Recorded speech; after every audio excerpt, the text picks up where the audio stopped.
Hello दोस्तों, welcome to main point study. So आज हम करने वाले हैं चैप्टर 7 क्लास 10th का ज्योग्राफी का, जिसका नाम है लाइफलाइंस ऑफ नेशनल इकोनॉमी। ठीक है, हमारी प्रथा है कि हम चैप्टर के नाम से शुरू करते हैं, तो आइए शुरू करते हैं। ठीक है, सो मैं आपको बता दूं, एक कंट्री की नेशनल इकोनॉमी इस चीज़ पर तो डिपेंड करती ही करती है कि उस कंट्री के अंदर कितना गुड्स एंड सर्विसेज प्रोड्यूस हो रहा है। मतलब अगर एक कंट्री के अंदर ज़्यादा गुड्स एंड सर्विसेज का प्रोडक्शन होगा तो हम कहेंगे जी इकोनॉमी ज़्यादा ग्रोथ कर रही है। कम गुड्स एंड सर्विसेज का प्रोडक्शन होगा तो हम कहेंगे कि कम ग्रोथ कर रही है।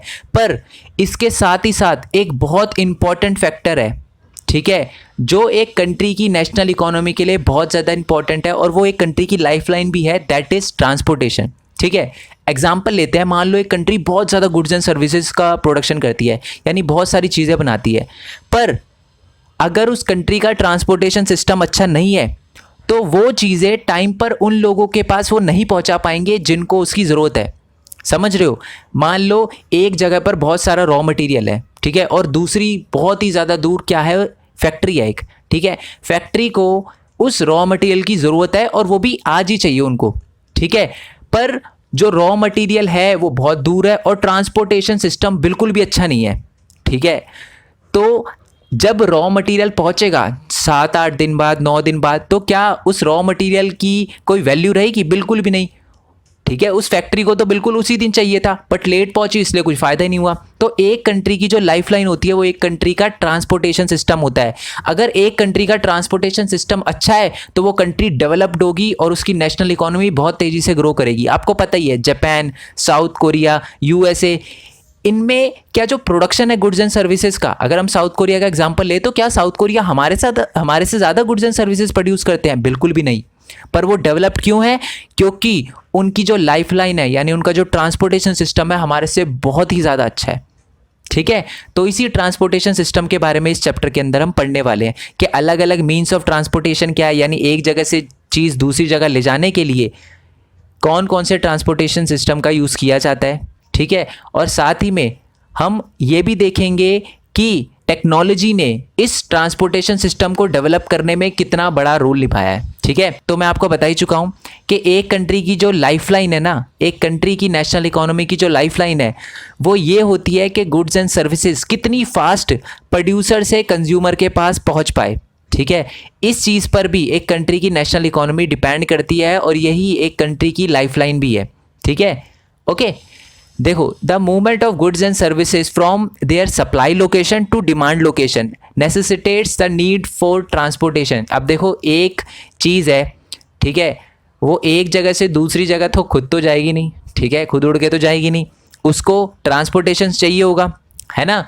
तो इसीलिए ट्रांसपोर्टेशन बहुत ज़्यादा ज़रूरी है। ट्रांसपोर्टेशन सप्लाई लोकेशन से, ठीक है, यानी सप्लाई लोकेशन होता है जहाँ पर चीज़ें बन रही है, जहाँ पर चीज़ों का प्रोडक्शन हो रहा है, वहाँ से उस जगह पर चीज़ों को ले जाती है जहाँ पर डिमांड है उस चीज़ों की।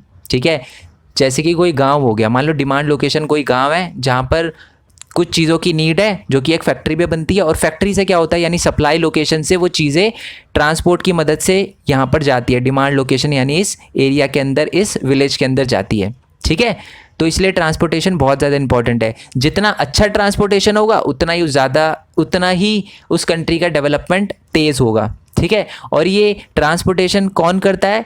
जो ट्रांसपोर्टेशन करते हैं, एक जगह से दूसरी जगह ले जाते हैं, दैट इज़ ट्रेडर्स, उनको ट्रेडर्स कहा जाता है। ठीक है, ये चीज़ मैं आपको बता ही चुका हूँ कि the pace of development of a country depend upon the production of goods and services as well as their movement over space. यानी एक कंट्री की जो डेवलपमेंट है वो इस चीज़ पर तो डिपेंड करती है कि उस कंट्री के अंदर कितना गुड्स एंड सर्विसेज का प्रोडक्शन हो रहा है, पर इसके साथ साथ एक बहुत इंपॉर्टेंट चीज़ है, दैट इज़ ट्रांसपोर्टेशन, यानी कितनी जल्दी जो चीज़ें हैं वो एक जगह से दूसरी जगह चली जाती है ट्रांसपोर्ट की मदद से, उस पर भी उस कंट्री की नेशनल इकोनॉमी डिपेंड करती है। ठीक है, okay, efficient mean of transport are prerequisite for fast development. यानी अगर आपका ट्रांसपोर्टेशन अच्छा है तो आपका डेवलपमेंट फास्ट होगा। ठीक है, मतलब फास्ट डेवलपमेंट के लिए ट्रांसपोर्टेशन का एफिशिएंट होना बहुत ज़्यादा ज़रूरी है। ठीक है, ये एक प्रायर कंडीशन है। ओके, अब the movement of goods and services can be over 3 important domain of our earth. यानी हमारे अर्थ पे 3 रस्तों से ही हम गुड्स एंड सर्विसेज को एक जगह से दूसरी जगह पहुंचा सकते हैं। पहला तो लैंड के रास्ते, ज़मीन के रास्ते, रोड हो गया, रेल हो गया, पाइपलाइंस हो गई। ठीक है, ये होता है लैंड का रास्ता। दूसरा होता है वाटरवेज, जैसे शिप हो गई, बोट हो गई, ठीक है, इनसे भी क्या होता है एक जगह से दूसरी जगह चीज़ें ले जाई जाती है। और तीसरा है एयरवे, हेलीकॉप्टर हो गया, एरोप्लेन हो गया, ये सारी की सारी चीज़ें, ठीक है। तो आपको पता ही है कि हमारे अर्थ में 3 ही डोमेन है, कौन कौन से, लैंड, वाटर या एयर। ओके, पहले भी क्या ट्रेड होता था, पहले भी क्या ट्रांसपोर्ट था, हाँ था, बट वो बहुत ही लिमिटेड था। For a long time trade and transport were restricted to a limited space, but धीरे धीरे धीरे धीरे जैसे साइंस एंड टेक्नोलॉजी इम्प्रूव होती गई वैसे वैसे ट्रांसपोर्ट और ट्रेड भी बढ़ते गया, ठीक है। अगर मैं बोलूँ क्या 100 साल पहले इंडिया जितना ट्रेड करता था आज भी हम क्या उतना ट्रेड करते हैं? नहीं, आज हम बहुत ज़्यादा ट्रेड करते हैं पिछले 100 साल के मुकाबले। क्यों? क्योंकि आज हमारी जो टेक्नोलॉजी और साइंस है बहुत ज़्यादा इंप्रूव हो गई है, ठीक है। नई नई टाइप के हमारे पास ट्रांसपोर्ट आ गए हैं, हमारे पास कम्युनिकेशन सिस्टम बहुत ज़्यादा अच्छा हो गया है। इसी की वजह से, यानी साइंस या टेक्नोलॉजी की वजह से हमारा ट्रेड और ट्रांसपोर्ट दोनों बढ़ा है, ठीक है। अब है ना कहीं जो ट्रांसपोर्ट है वो कम्युनिकेशन सिस्टम पे भी डिपेंड करता है। मैं आपको बता दूं, अगर एक कंट्री का कम्युनिकेशन सिस्टम अच्छा होगा ना तो ट्रांसपोर्ट भी अच्छा होगा। जैसे कि मैं आपको एक एग्जांपल देता हूं, अगर बात करें हम इंडिया की, तो पिछले 100 साल की बात करें हम, तो हमारा जो कम्युनिकेशन सिस्टम था वो इतना अच्छा नहीं था। बट जब इंडिया के अंदर बहुत फास्ट कम्युनिकेशन सिस्टम आया तो हमने दूसरी कंट्री से भी ट्रेड करना स्टार्ट कर दिया, दूसरी कंट्री से चीज़ें मंगवाना स्टार्ट कर दिया। आपने अमेरिका से कोई चीज़ मंगवाई, ठीक है, पहले आप नहीं मंगवाते थे, दूसरी कंट्री से कोई भी चीज़ नहीं मंगवाते थे, बट फिर आपका कम्युनिकेशन सिस्टम अच्छा हुआ, इंटरनेट वगैरह की मदद से आपने अमेरिका से कोई चीज़ मंगवाई, तो वो किससे आई? ट्रांसपोर्ट की मदद से ही आई ना। तो यानी जैसे जैसे कम्युनिकेशन सिस्टम इंप्रूव होता गया वैसे वैसे ट्रांसपोर्टेशन भी बढ़ता गया, ठीक है। कम्युनिकेशन सिस्टम हुआ, इंटरनेट वगैरह आया, अब हम अलग अलग कंट्रियों से अलग अलग चीज़ें मंगवाते हैं और वो चीज़ें ट्रांसपोर्ट की वजह से आती है, तो ट्रांसपोर्टेशन भी कम्युनिकेशन सिस्टम की वजह से इंप्रूव हुआ है, ठीक है। और ये सबसे इंपॉर्टेंट पॉइंट लिखा हुआ है, ये क्या लिखा हुआ है कि transport, communication and trade are complementary to each other, यानी ये तीनों ही चीज़ें बहुत ज़्यादा ज़रूरी है और ये तीनों की तीनों चीज़ें साथ साथ चलती है। यानी देखो, ट्रांसपोर्ट और कम्युनिकेशन इन दोनों के बढ़ने की वजह से ट्रेड बढ़ा है, ठीक है, यानी साइंस एंड टेक्नोलॉजी आई है नई नई और ट्रांसपोर्टेशन सिस्टम बढ़ा है, तो लोगों ने दूसरी कंट्री से ट्रेड भी ज़्यादा करना स्टार्ट कर दिया है, ठीक है। और कम्युनिकेशन बढ़ा है तो फिर ट्रांसपोर्ट बढ़ा है, और जब ट्रांसपोर्ट बढ़ा है तो फिर ट्रेड बढ़ा है, ठीक है। अब आपको क्वेश्चन क्या आता है? आपको क्वेश्चन आता है कि transport, communication and trade are complementary to each other. इसका मतलब है कि ट्रांसपोर्टेशन, कम्युनिकेशन और ट्रेड ये तीनों की तीनों होनी चाहिए, तभी आप एक अच्छा ग्रोथ कर पाओगे, ठीक है। ध्यान से सुनना मेरी बात। देखो, अगर एक कंट्री में कम्युनिकेशन अच्छा है तो ट्रांसपोर्ट भी बढ़ेगा, ट्रांसपोर्ट बढ़ेगा तो ट्रेड भी बढ़ेगा, ठीक है। तो इसलिए ये तीनों की तीनों चीज़ें आपस में इंटर रिलेटेड है, ठीक है। ट्रांसपोर्ट के बढ़ने से ट्रेड बढ़ेगा, और ट्रांसपोर्ट कब बढ़ेगा? जब कम्युनिकेशन सिस्टम अच्छा होगा, आप इंटरनेट वगैरह की मदद से दूसरी जगहों से चीज़ें मंगवाओगे, चीज़ें किससे आएगी? ट्रांसपोर्ट से आएगी, और ट्रांसपोर्ट बढ़ा तो फिर ट्रेड भी बढ़ा, ठीक है। तो ये तीनों आपस में कॉम्प्लीमेंट्री है। ओके, आई होप ये आपको क्लियर हो गया हो।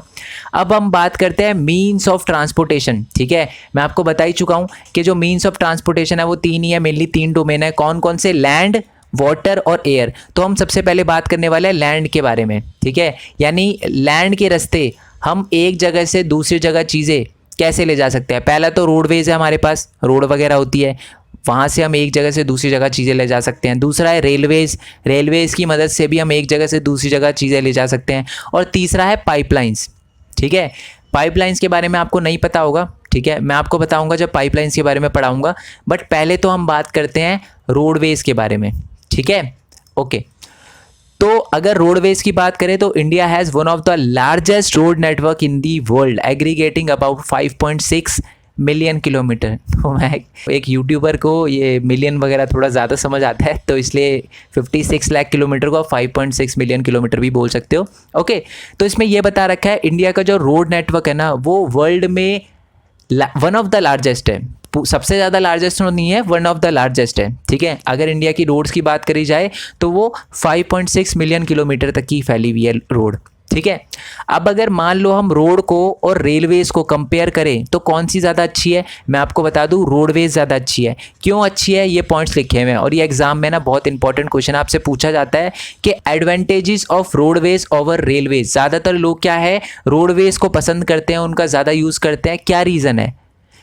पहली बात तो पहला पॉइंट ये है कि construction of road is much lower than that of railways line, यानी रोड को बनाना ज़्यादा चीप है, ठीक है, जबकि रेलवे की पटरियां वगैरह बिछाना कुछ ज़्यादा ही महंगा पड़ता है, ठीक है। Construction of road is much lower than, मतलब जो कॉस्ट है, cost of construction of road is much lower than that of railway lines, यानी रेलवे लाइंस को बनाने में ज़्यादा कॉस्ट पे करनी पड़ती है, बट रोड को कंस्ट्रक्ट करने में थोड़ा कम पे करना पड़ता है, इसलिए ही रोड को ज़्यादा प्रेफर किया जाता है, ठीक है।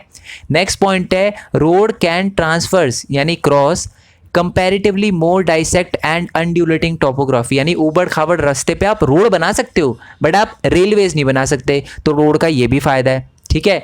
तीसरा पॉइंट है कि road can negotiate higher gradient of slope and as such transverse mountain such as Himalayas, यानी जो खड़ी चढ़ाई होती है ना वहाँ पर भी आप रोड बना सकते हो, मतलब आपको पता है पहाड़ों पे भी आप रोड बना सकते हो, बट पहाड़ों पर आप रेलवे नहीं बना सकते, मतलब पहाड़ों के बीच में से तो वो टनल बना के निकाल सकते हो आप रेल को, बट पहाड़ों के ऊपर से नहीं ले जा सकते आप, ठीक है, क्योंकि बहुत ज़्यादा आपको क्या कहते हैं मतलब फोर्स वगैरह चाहिए होगा, ठीक है, और वो बहुत ज़्यादा डिफ़िकल्ट होता है, ठीक है, बहुत ज़्यादा पावर चाहिए होगी जो बहुत ज़्यादा डिफ़िकल्ट होता है एक रेल में क्रिएट करना, तो इसी के लिए ये बोल रखा है कि जो रोड है आप हाइयर ग्रेडियंट ऑफ स्लोप यानी पहाड़ों पे भी रोड बना सकते हो, बट आप पहाड़ों पे रेलवेज नहीं बना सकते, तो इसलिए ज़्यादातर लोग रोड को प्रेफर करते हैं और ज़्यादातर यूज़ भी रोड का इसीलिए होता है, ठीक है। नेक्स्ट है कि road transport is economical in transportation of few person relatively smaller amount of goods over the short distance, यानी मान लो आपको स्कूल जाना है, अब स्कूल जाने के लिए आप रेल में थोड़ा ना बैठोगे, ऑब्वियसली बात है आपका स्कूल पास होगा, ठीक है, तो आप पैदल जा सकते हो, तो इसलिए वो इकोनॉमिकली ज़्यादा चीप है रेलवेज से, ठीक है। पहली बात तो रेलवेज कुछ ना कुछ तो लेगा, कोई ना कोई पैसे लेगा, बट आपको अगर 100 मीटर या 200 मीटर के रास्ते पे चलना हो तो आप रेलवे थोड़ा ना लोगे, ठीक है। 100 मीटर 200 मीटर तो एक जगह से दूसरी जगह चीज़ें ले जाने के लिए आप खुद भी चल सकते हो, ठीक है, साइकिल वगैरह का यूज़ करते हो, तो स्मॉल डिस्टेंस के लिए रोडवेज बेस्ट होता है, तो इसीलिए ज़्यादातर लोग स्मॉल डिस्टेंस के लिए भी रोडवेज को प्रेफर करते हैं, ठीक है। नेक्स्ट पॉइंट है कि providing door to door services, ठीक है, and cost of loading and unloading is much poor या मच लोअर, इसका मतलब ये है कि डोर टू डोर सर्विस देता है। अब देखो अगर आपको रेलवे का यूज़ करना है तो आपको रेलवे स्टेशन जाना पड़ेगा, फिर रेलवे स्टेशन आपको दूसरे रेलवे स्टेशन छोड़ेगा, फिर दूसरे रेलवे स्टेशन से आपको जहाँ जाना है वहाँ जाना पड़ेगा। पर अगर मैं रोड की बात करूँ तो रोड तो आपको डोर टू डोर सर्विस देती है, आपके घर के बाहर से भी तो कोई रोड जा ही रही होगी ना, तो आप रोड से कहीं भी जा सकते हो, ठीक है, डोर टू डोर सर्विस मिलती है आपको, ठीक है। जबकि ना एयरपोर्ट के साथ ऐसा है ना रेलवेज के साथ ऐसा है, तो हम पहले रेलवेज से कंपेयर कर रहे हैं, तो रेलवे की बात करते हैं। रेलवे आपको डोर टू डोर सर्विस नहीं देती, आपके ऐसा नहीं है कि घर के बाहर ही रेलवे चल रही हो, ऐसा नहीं होता, बट आपके घर के बाहर रोड ज़रूर होती है, ठीक है, तो door to door service provide करती है at cost of loading and unloading is much lower. इसका मतलब है कि आप रेल पे कोई चीज़ चढ़ाते हो या उतारते हो, थोड़ा सा वो महंगा पड़ जाता है, एक जगह से दूसरी जगह ले जाने में ज़्यादा महंगा पड़ जाता है, पर ऐसा नहीं होता आपकी रोडवेज में, ठीक है। अगर मैं रोड की बात करूँ तो रोड में जो लोडिंग है अनलोडिंग है उसमें ज़्यादा एक्सपेंस नहीं लगता, ठीक है।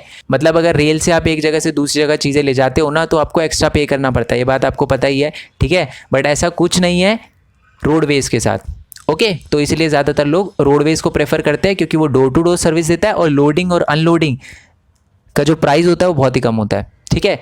अब हम बात करते हैं लास्ट पॉइंट की, road transport is also used as feeder to other mode of transportation such as provide a link between the railway station airport and sea port, यानी जो रोड है, जो रोड ट्रांसपोर्ट है वो दूसरे अदर मोड ऑफ ट्रांसपोर्टेशन को भी link करता है, यानी उनको भी प्रमोट करता है। जैसे कि मान लो अब अगर आपको रेलवे स्टेशन जाना हो या एयरपोर्ट जाना हो या सी पोर्ट जाना हो तो आप किस वे से जाओगे, किस रास्ते से जाओगे? रोडवे के रास्ते से ही जाओगे ना। तो इसीलिए जो रोडवे का जो रोड ट्रांसपोर्ट है ना, वो दूसरे ट्रांसपोर्टेशन को यूज़ करने से पहले भी यूज़ किया जाता है। अगर आपको रेलवे स्टेशन जाना है तो रोड के वे से ही जाओगे, एयरपोर्ट जाना है तो भी रोड के वे से जाओगे, अगर आपको सी पोर्ट जाना है तो वो भी रोड के वे से ही जाओगे। तो इसीलिए जो रोड ट्रांसपोर्ट है also use as a feeder to other mode of transportation. ठीक है, आई होप ये आपको समझ आ गया हो। वीडियो बहुत ज़्यादा लेंथी बन जाएगी, इसलिए अभी तक हम यही रखते हैं। ठीक है, थोड़ा सा रिवाइज करवा देता हूँ। जो लाइफलाइन ऑफ नेशनल इकोनॉमी है वो ट्रांसपोर्टेशन पे भी बहुत ज़्यादा निर्भर करती है, और अगर एक कंट्री में कम्युनिकेशन सिस्टम अच्छा होगा तो ट्रांसपोर्टेशन भी बहुत अच्छा ग्रो करेगा। एक कंट्री में अगर आपको ज़्यादा डेवलपमेंट करना है, तेज़ी से डेवलपमेंट करना है, तो ट्रांसपोर्टेशन का अच्छा होना ज़रूरी है। ठीक है, और जो मीन्स ऑफ ट्रांसपोर्टेशन होते हैं या डोमेन ऑफ ट्रांसपोर्टेशन होते हैं, that is land, water and air, यानी इन तीन सोर्स से ही, इन तीन वे से ही आप एक जगह से दूसरी जगह चीज़ें ले जा सकते हो। ठीक है, उसके बाद हमने देखा था मीन ऑफ ट्रांसपोर्टेशन लैंड, यानी लैंड में कौन कौन से वे हैं जिससे आप एक जगह से दूसरी जगह चीज़ें ले जा सको। तो रोडवेज, रेलवेज, पाइपलाइन। अभी तक हमने रोडवेज के बारे में ही पढ़ा। ठीक है, क्यों रोडवेज को लोग ज़्यादा प्रेफर करते हैं ओवर रेलवेज। ठीक है, बाकी हमें ना नेक्स्ट क्लास में कंटिन्यू करेंगे। नेक्स्ट क्लास में हम देखेंगे टाइप ऑफ रोड। ठीक है, बहुत ज़्यादा वीडियो लेंथी हो जाती है इसलिए मैंने नहीं करवाया। ओके जी, अभी तक अगर आपको वीडियो अच्छी लगी हो तो वीडियो को लाइक करना, चैनल को सब्सक्राइब करना, जितना हो सके इस वीडियो को शेयर करना, और साथ ही में मेरे न्यू चैनल का लिंक दे रखा है डिस्क्रिप्शन में, उसको ज़रूर सब्सक्राइब करना, क्योंकि मैं वहाँ पर आपको अपनी यूट्यूब जर्नी के बारे में बताने वाला हूँ। मैं वीडियो एडिट कैसे करता हूँ, मैं अर्न कैसे करता हूँ, सिर्फ एक प्लेटफॉर्म नहीं है, बहुत सारे अलग अलग प्लेटफॉर्म से मैं अर्निंग करता हूँ, तो उसके बारे में बताने वाला हूँ। ठीक है, क्योंकि हर स्टूडेंट की लाइफ में कभी ना कभी पैसे से रिलेटेड दिक्कत आई होगी, तो मैं ट्राई करूँगा कि वहाँ पर इस प्रॉब्लम को सॉल्व कर सकूँ। ठीक है, आपकी इस प्रॉब्लम को सॉल्व कर सकूँ, आप कैसे अर्न कर सकते हो एज अ स्टूडेंट वो बता सकूँ। ठीक है, देखो अगर आपको लगता है कि हम छोटे, हम अर्न नहीं कर सकते, तो ये रहने दो यार, ये रियलिटी नहीं है। 17-17, 16-16, 15-15, 14-14 साल के बच्चे भी बहुत अच्छा अर्न कर लेते हैं। ठीक है, तो आपको बस पता होना चाहिए कि कैसे अर्न करते हैं। बहुत सारे बच्चे यूट्यूबर भी हैं, मतलब यूट्यूब को चलाते हैं, बट कहीं ना कहीं उनको ग्रोथ नहीं मिल रही, तो उसके बारे में भी मैं आपको बताने वाला हूँ। ठीक है, सो उस चैनल को ज़रूर सब्सक्राइब कर लेना। इस चैप्टर के नोट्स वगैरह चाहिए हो तो डिस्क्रिप्शन में जीपी लिंक दे रखा है, जीपी लिंक में से नोट्स कैसे डाउनलोड करने हैं उसकी भी वीडियो दे रखी है, तो वीडियो देखकर ट्राई करना। अगर डाउनलोड ना हो तो टेलीग्राम चैनल पे आप जा सकते हो, उसका भी लिंक नीचे डिस्क्रिप्शन में दे रखा है। मतलब टेलीग्राम बेसिकली एक ऐप है, प्ले स्टोर से डाउनलोड करना और उसके बाद लिखना मेन पॉइंट स्टडी 10th, आप 10th के टेलीग्राम चैनल पे आ जाओगे और वहाँ से आप नोट्स डाउनलोड कर सकते हो।